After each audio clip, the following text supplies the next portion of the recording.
Hello दोस्तों, मधुबन हिंदी में आप सभी का स्वागत है। आज हम पढ़ेंगे रचना के आधार पर वाक्य के भेद। इससे पहले हमने क्रिया के आधार पर और अर्थ के आधार पर वाक्य के भेद पढ़े थे। आज पढ़ेंगे रचना के आधार पर वाक्य के भेद।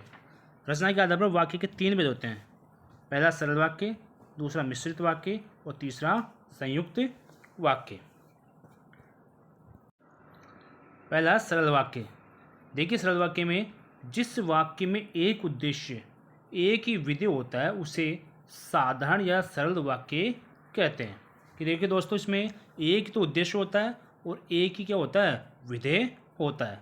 उद्देश्य जो होता है वो हमेशा क्या होता है, कर्ता होता है और उसे साधारण या सरल वाक्य कहते हैं। अर्थात एक कर्तव्य, एक ही क्रिया होती है। जैसे मैं जाता हूँ, मैं जाता हूँ, तो मैं तो क्या होगा इसमें उद्देश्य या कर्ता, और जाना इसकी क्या हो गई, क्रिया हो गई।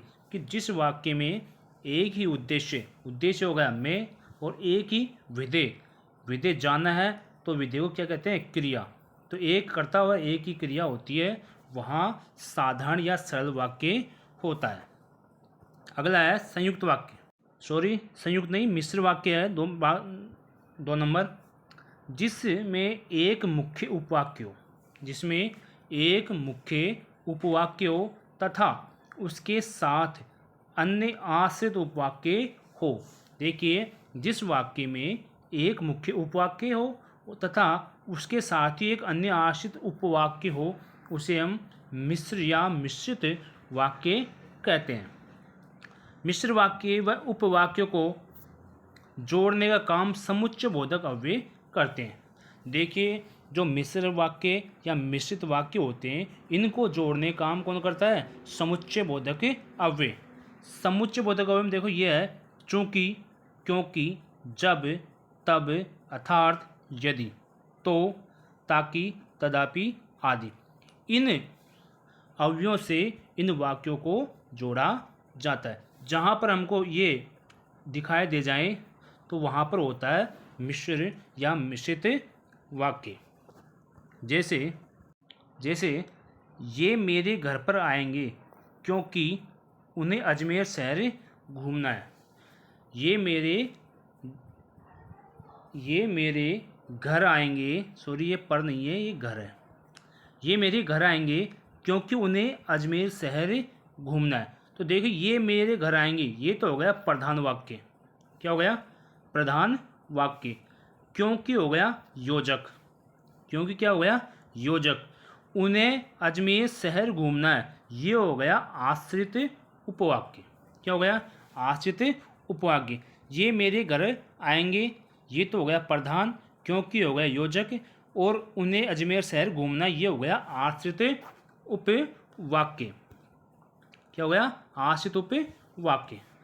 मैं जानता हूँ कि तुम्हें अजमेर जाना है। अजमेर जाना है, ये मेर नहीं है, अजमेर है, ये अजमेर जाना है।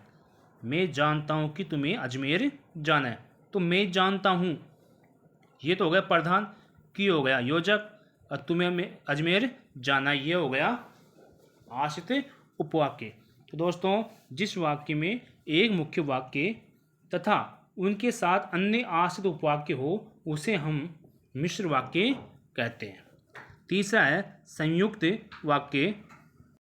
संयुक्त वाक्य, जिस वाक्य में दो या दो से अधिक साधारण वाक्य, क्या है दोस्तों, जिस वाक्य में दो या दो से अधिक साधारण वाक्य या प्रधान उपवाक्य या समानाधिकरण उपवाक्य किसी संयोजक शब्द तथा एवं, या, अथवा, और, परंतु, लेकिन, किंतु, बल्कि, अतः आदि से जुड़े हो, उसे संयुक्त वाक्य कहते हैं। जिस वाक्य में दो या दो से अधिक साधारण वाक्य हो या प्रधान उपवाक्य हो या समानाधिकरण उपवाक्य किसी संयोजक शब्द तथा संयोजक शब्द कौन कौन से हैं, तथा, एवं, या, अथवा, और, परंतु, लेकिन, किंतु, बल्कि, अतः आदि इनसे जुड़े हो, उसे संयुक्त वाक्य कहते हैं। जैसे भरत आया किंतु भूपेंद्र चला गया। भरत आया किंतु भूपेंद्र चला गया। तो किंतु ये जुड़ गए से आ गए ना, किंतु जुड़ गया साधारण वाक्य और उपवाक्य। तो दोस्तों जिस वाक्य में दो या दो से अधिक साधारण वाक्य या प्रधान उपवाक्य या सामान्य वाक्य की संयोजक शब्द से क्या होते हैं, जुड़े होते हैं, ये इस शब्द से क्या हो रहे हैं, किंतु से जुड़े हुए, किंतु से जुड़े हुए, वहाँ कौन सा वाक्य होता है, संयुक्त वाक्य होता है। देखिए दोस्तों समानाधिकरण वाक्य क्या होते हैं। ऐसे उपवाक्य जो प्रधान उपवाक्य या आश्रित उपवाक्य के समान अधिकार वाले हो उन्हें समानाधिकरण उपवाक्य कहते हैं।